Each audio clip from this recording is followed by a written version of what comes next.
Hey everyone, I'm Kerlunkus and welcome back to Haunted Gaming Revisited. This time we're going to look at a creepypasta called 11/14/1997, a theory pasta about Postal 2, or Postal in general.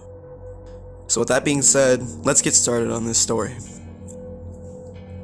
Those of you who lived at least some years back probably remember Postal 2.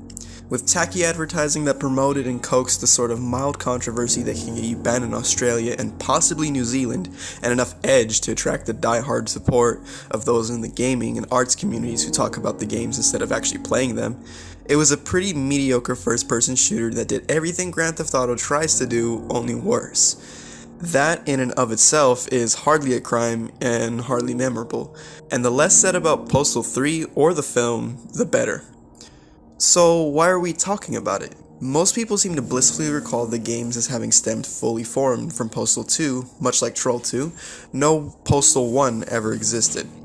But before it was designed to sell manufactured rebellion and peddle dubious Hot Topic merchandise, there was, in fact, a Postal precursor, and to my interest, I've run into a few people who've actually played it, and fewer who remember anything about it, positive or negative. But I played Postal. Unlike every other Postal game out there, the first is an isometric shooter. Similar to Duke's rocky start as a Boy Scout of a 2D platform shooter hybrid, this is typical of games produced in the early to late 90s. I'm reminded of a similarly bizarre point-and-adventure called Dreamweb. Both attempted to blur the line between what a game is and what the audience expects a game to be. But perhaps I should start with a disclaimer. Postal the First is not a good game. More so than the third or even the second. It's a very bad game. Everything is simple and repetitive. Even on the highest difficulty, cleverly labeled masochistic, you have infinite ammo for your primary weapon, and the enemy AI is questionable. Coupled with your character, the eponymous Postal dude, having infinite lives and every level becomes a slogfest that you know you can win so long as you play optimally. Find a new ground, entrench, kill anyone who comes close, repeat. New weapons allow for broader tactical choice, but there's nothing like the thrill of games like Doom or Quake or my personal favorite Hexen, and no hint of the tactical strategy in games such as XCOM or Syndicate, the closest analogy I can think of. It's clear that the developer, running with scissors, wasn't sure what genre to aim for and incorporated all the cool stuff from each one they liked in the hope it would sell. Similarly, the game has hints of what would become the self-mockery of the later games. The Postal dude will occasionally quip in with a topical taunt such as Toasty for when an enemy's on fire, Postal when scoring a critical hit, or OJ at random intervals. Not smooth like OJ, or I got away with it like OJ could have if he did it. Just OJ. Assuming the audience would just make the assumption and roll with it, I guess. But the lines are delivered haltingly. Bad voice acting and lines warning us that "we gon' get you" are combined with shrieks that our bullets have struck a leg or an eye. The opening screen is a screaming mouth overlaid across a blurry figure standing in a field of skulls. I chose to upload one of the tamer images from one of the level cut-ins to give you an idea of the disjointed art style. The level cut-ins were what drew me to the game. When I first played it, or rather watched it over the shoulder of another, they seemed strangely beautiful, as did the lovingly rendered backgrounds. Though I never lived in Arizona, they felt like they could be any small town in most places, and each cut-in came with a bit of raving text. Some were poorly written and cliché. Others, well, the earth is hungry. Its heart throbs and demands cleansing. The earth is also thirsty. Feast upon the frozen images of the molten massacre as the machinery of death grind relentlessly, mindlessly on.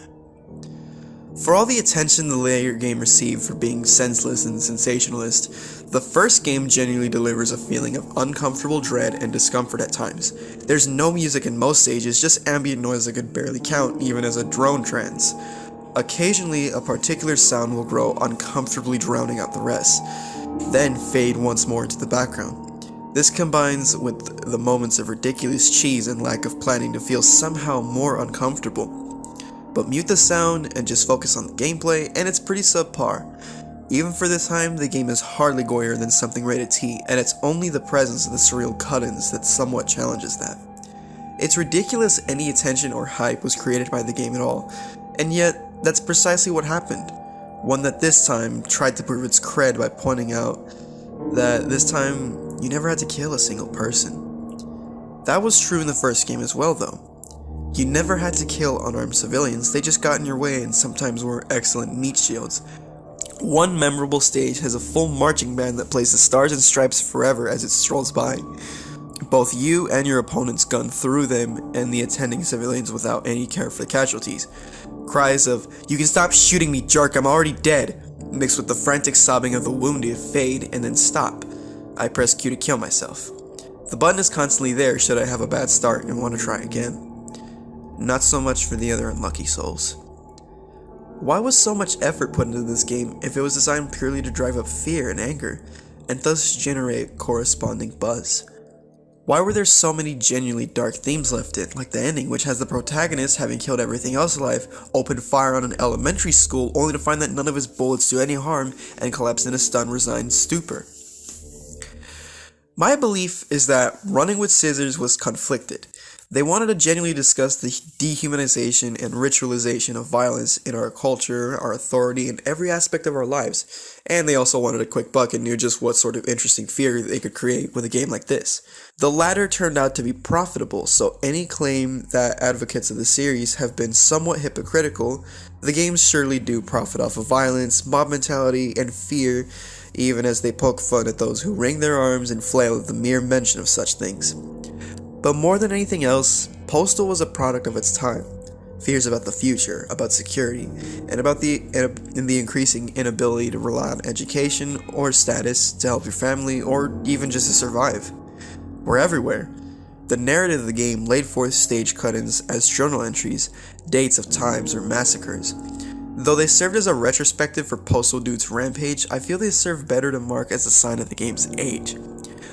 While Postal was the product of a then unknown and untested studio, however, we're now fed stories of such massacres daily by the same outlets that decry them, and those same outlets profit quite nicely from scaremongering the latest mass-produced killfests. Postal was never about decrying or promoting violence, making a point, or even a game, but in some way, it foresaw or perhaps even shaped the future. One where creative sterility overcomes innovation, and where the sources that tell us most often to be cool and rebel are designed, tested, and marketed to us by the same organizations we are told to rebel against. Any deeper look at what exactly disturbs us is replaced by the talking testicles and firing guns through cats, the sort of safe rebellion that can be discussed over beers and laughing conversation, muted and yet uproarious. I'm fascinated by the stories between stories. The little things that developers and writers and artists say that say more than they meant to.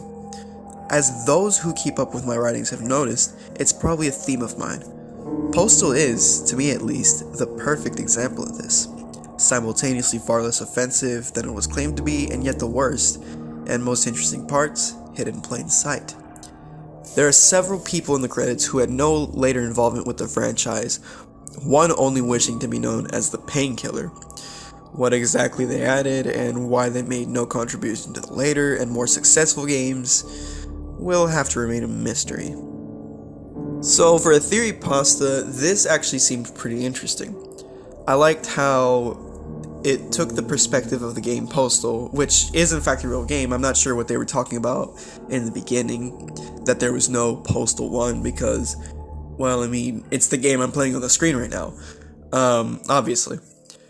And also another thing is that Postal 1 is a lot more accessible. It's absolutely free on Steam, so if you want to check it out, get yourself a Steam account, download it, all that stuff. Plugs aside, this theory pasta does have an interesting concept in that Postal in some ways forecasted what modern day society would be like. And in some ways, it's partly true. The story was written beautifully and everything flowed nicely. Aside from that, I don't really have too many gripes about this creepypasta or theory pasta, whatever you want to say. It just seemed to push a narrative, and in some ways, the narrative actually came out to be true. But in the end, what would you rate this and what would you change to make it better? This is me, Kerlunkus, and if you like what you saw, like, comment, and subscribe. I'm out.